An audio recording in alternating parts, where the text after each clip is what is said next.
మీరు ఆలస్యం చేశారు కాబట్టే ఈరోజు నికర జలాలు కూడా రాకుండా కేవలం హంద్రీ నీవా మిగులు జలాలు అంటే వరద జలాలపైనే ఆధారపడింది.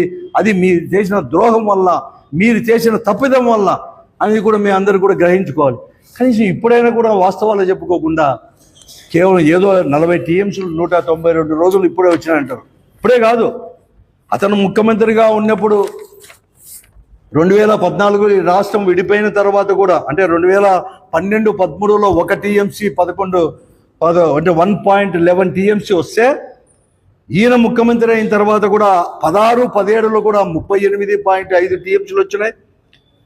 ఎందుకంటే అక్కడ మాల్యాల్లో కూడా మళ్ళీ కూడా రాజశేఖర్ గారు ఇచ్చిన జీవోని 3 పంపులు పెట్టాడు కాబట్టి అంతవరకు కూడా వచ్చేసాయి. 17-18లో 34 టీఎంసీలు వచ్చినాయి. 18-19లో చంద్రబాబు నాయుడు ముఖ్యమంత్రిగా ఉన్నప్పుడే 39.36 టీఎంసీలు అంటే దాదాపుగా 40 టీఎంసీలు కూడా వచ్చేసాయి.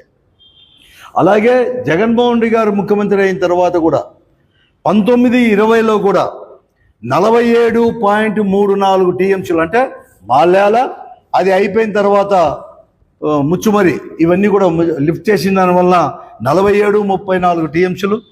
అలాగే 20 అంటే అక్కడ కూడా మళ్ళా ఇక్కడ నుంచి ఈ 18-19 నుంచి కూడా 12 పంపులు పనిచేస్తున్నాయి కాబట్టి 20-21లో కూడా 45.65 టీఎంసీలు కూడా రావడం జరిగింది. కానీ ఇవన్నీ కూడా 240 రోజులు 250 రోజులు పట్టాయి.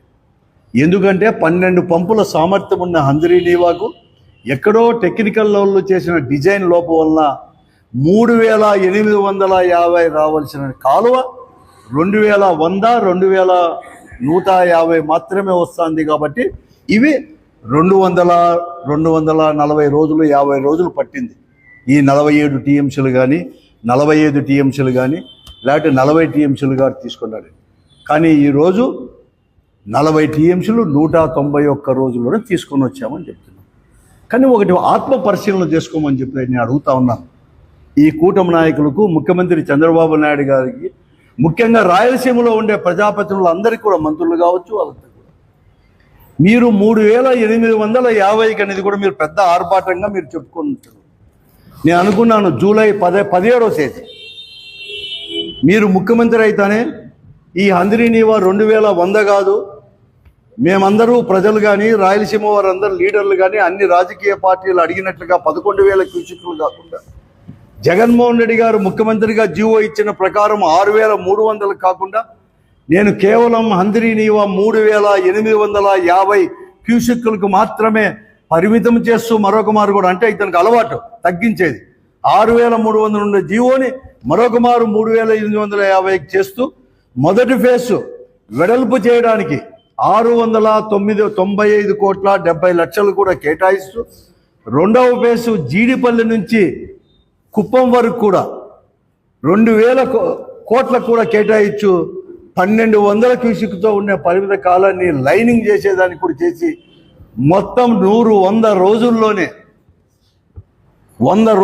మరి రికార్డ్ బ్రేక్ వాళ్ళు చెప్పేది ఇది నా మాట కాదు 100 రోజుల్లోనే 3,000 కోట్లకు పైబడి కూడా ఖర్చు పెట్టాం. మేము ఖర్చు పెట్టి ఆర్భాటంగా 3,850 క్యూసెక్కులతో తీసుకొని వస్తున్నాము అని చెప్పేసి కూడా పెద్ద ఎత్తున ప్రచారం చేసి 6 నెలల్లో కేవలం మేము 40 టీఎంసీలు తీసుకొచ్చినామంటారే ఒక తూరి మీకు లెక్కలు రావా అని అడుగుతున్నాం.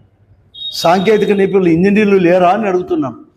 హంద్రీ నీవా ఎస్సీ మీరంతా కూడా బీటెక్లు ఎంటెక్లు చదవలేదా అని చెప్పి అడుగుతున్నాం. ఎస్సీలు కానీ సిఈలు కానీ ఈఈలు కానీ నువ్వు 3,850 క్యూసెక్ల యొక్క కెపాసిటీతో మీరు పంప్ అనేది కూడా చేస్తే ఎత్తిపోస్తే 190 రోజుల్లో 63 టీఎంసీలకు పైబడి కూడా మీరు డ్రా చేసి ఉండాలి. మీరు కేవలం 191 రోజుల్లో కేవలం మీరు అనేవారు మేము 40 టీఎంసీలు చేసినారంటే 2,440 క్యూసెక్కులకు మాత్రమే మీరు దినానికి హంద్రీ నీవాలో ఎత్తిపోశారు తప్ప 3,850 కాదు అనేది కూడా మీ అంతకే మీరు చెప్పిన లెక్కల ప్రకారమే ఈరోజు నిర్ధారణంగా నేను చెప్తా ఉన్నాను.